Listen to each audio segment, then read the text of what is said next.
Hello friends, मेरा नाम doctor Gaurang Krishna है। मैं एक dermatologist, hair transplant surgeon practicing at Medlinks New Delhi. आज हम एक बड़े इंपॉर्टेंट टॉपिक के बारे में बात करने वाले हैं, जो है हेयर केयर इन विमेन।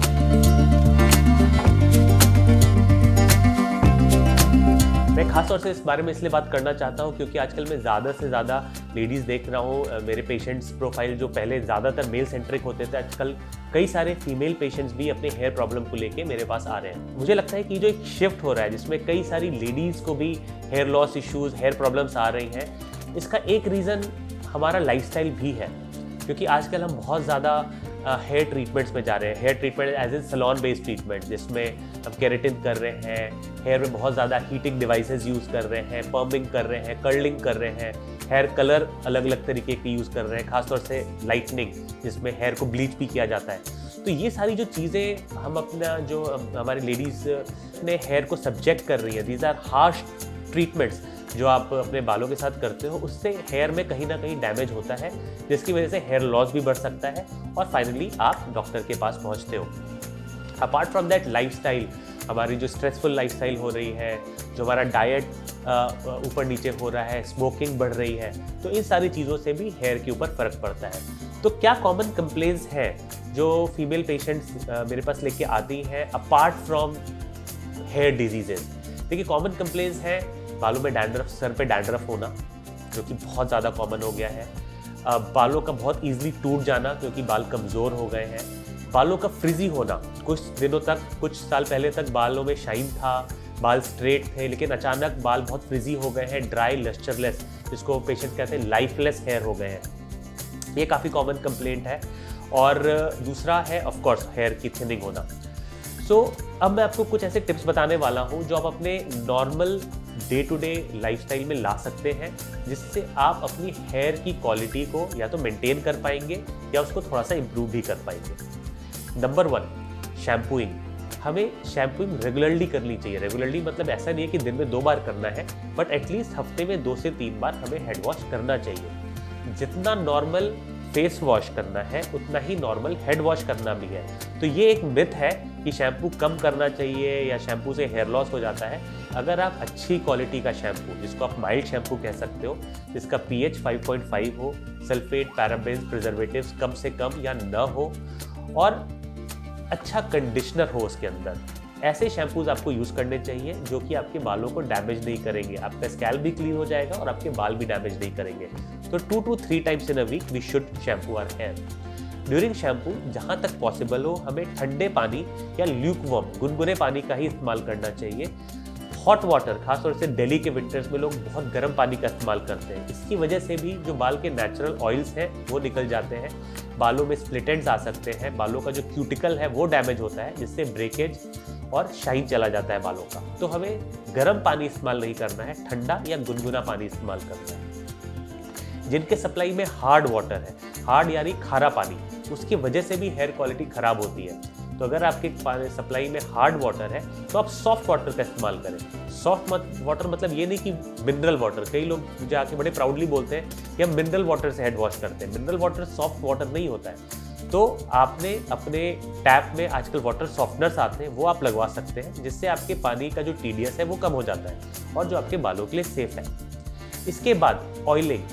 कई डॉक्टर से आपने सुना होगा कि ऑयलिंग नहीं करनी चाहिए, और कई नेबर्स से, सैलून वालों से आपने ये सुना होगा कि ऑयलिंग ज़रूर करनी चाहिए जिससे बाल अच्छे होते हैं। देखिए, दोनों ही बातें गलत हैं। ऑयलिंग से ना हेयर लॉस रुकता है ना हेयर लॉस बढ़ता है। ऑयलिंग मेडिकली न्यूट्रल है, लेकिन ऑयलिंग क्या बेनिफिट है ऑयलिंग का, वो आपके हेयर शाफ्ट में, जो बाल ऊपरी तौर से, जड़ों में कुछ भी नहीं करता ऑयल, लेकिन आपके बालों में कंडीशनिंग करता है, नरिशमेंट करता है। तो पर्टिकुलरली जिनके बाल बहुत ड्राई हैं उन्हें शैम्पू से आधे घंटे पहले ऑयल लगाना चाहिए। मेरा फेवरेट है कोकोनट ऑयल, बट आपको जो भी ऑयल अच्छा लगता हो आप उसको शैम्पू से आधे घंटे पहले अपने बालों की लेंथ में यूज़ करिए। हमारा एक कल्चरल हैबिट है कि हम ऑयल को स्किन में मसाज करते हैं, वहाँ ऑयल का ज़्यादा यूज़ नहीं है। ऑयल का यूज़ है बालों की लेंथ पे। तो शैम्पू से आधे घंटे पहले बालों को ऑयल करना और फिर हेड वॉश करना एक बहुत ही अच्छी प्रैक्टिस है। इससे आपके बाल ड्राई नहीं रहते, उसमें एक चमक आती है, उसमें एक लाइफ आती है। लाइफ एज इन जान, मतलब एक अच्छे दिखते हैं आपके बाल। Third, supplements. अगर आपका डाइट इतना अच्छा नहीं है, आप फैमिली से अलग रह रहे हैं, आप वर्किंग इंडिविजुअल हैं, टाइम से नहीं अपना खाना ले पाते हैं, तो आपको हेयर सप्लीमेंट ज़रूर लेने चाहिए। आजकल बहुत सारे हेयर सप्लीमेंट्स ईजिली अवेलेबल हैं। तो ऐसे सप्लीमेंट जिसमें बायोटिन हो, ओमेगा 3 फैटी एसिड्स हो, if possible collagen and keratin हो, तो ये आपके बालों के लिए अच्छा होता है। ऐसा नहीं है कि यही एक ट्रीटमेंट है जिससे आपकी सारी हेयर प्रॉब्लम सॉल्व हो जाएगी। ये एक सप्लीमेंट है जो आपकी हेयर की क्वालिटी को बेटर करता है। फोर्थ, एक्सटर्नल ट्रीटमेंट जहाँ तक पॉसिबल है अवॉइड करें। जब नीडेड है, अगर आपकी कलरिंग आपके लिए नीडेड है तो आप करें, लेकिन excessive colouring, too much experimenting is not good for your hair shaft. बेशक आपके रूट स्किल नहीं हो रहे हैं, लेकिन आप जिन बाल पे ये केमिकल ट्रीटमेंट लगाया जा रहा है उनकी क्वालिटी खराब होती है, जिसकी वजह से ईजी ब्रेकेज और अगेन ड्राई लाइफलेस हेयर आपको मिलते हैं। तो जहाँ तक पॉसिबल हो आपको अननेसेसरी एक्सपेरिमेंट में नहीं जाना चाहिए। जब ज़रूरत है ऑफकोर्स हम यूज़ करेंगे। एक्सेसिव हीटिंग, क्योंकि आजकल बड़े अच्छे इंस्ट्रूमेंट्स आ गए जिससे आप घर में ही हेयर को हीट करते हैं, स्ट्रेटन करते हैं, पर्म करते हैं। Once in a while everything is allowed. Party से, सोशलाइजिंग से पहले आप ये सब कर सकते हैं, but not on a day to day basis. तो मेरा जो मानना है, हफ्ते में एक बार अगर आप हेयर हीटिंग कर रहे हैं इज एब्सोल्युटली ओके।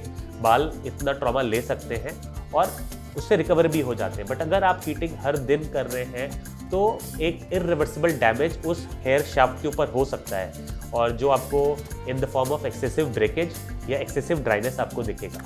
तो बहुत ज़्यादा over styling, over chemical treatment of the hair should be avoided. So हमने बात कर ली शैम्पूइंग के बारे में, हमने बात कर ली क्या आप ट्रीटमेंट लेते हो अपने बालों पे उसके बारे में। कुछ कोम्बिंग टिप्स, जो हमें कोम आपने शैम्पू कर लिया, अब उसको आपने कोम करना है, तो first of all excessive drawing हमें नहीं यूज़ करना चाहिए। Let it dry naturally. और अगर आप जल्दी में हो तो कोल्ड सेटिंग में एयर ब्लोअर यूज़ कर सकते हैं। हीट से अगेन बालों में डैमेज होता है। जो आप कोम कर रहे हैं प्रेफरेबली वेट हेयर में कोम ना करें, थोड़े से बाल ड्राई हो जाए फिर कोम करें। और ब्रॉड टूथेड कोम, बहुत पतले वाले कंघी ना यूज़ करें, उससे बालों में इजीली ब्रेकेज हो जाती है। बाल टूटेंगे तो बाल आ जाएंगे ऑफ कोर्स, लेकिन उनके ग्रो होने में, उनके लंबे होने में काफ़ी वक्त लगेगा। तो बेटर है कि ब्रॉड टूथेड कोम यूज़ करें। तो ये मेरे कुछ टिप्स थे जो आप अपने डे टू डे लाइफ में यूज़ कर सकते हैं। बहुत ज़्यादा मेहनत नहीं करनी है, subtle changes in your lifestyle, और इससे आपके बालों में काफ़ी अच्छा इंप्रूवमेंट मिल सकता है। Thank you.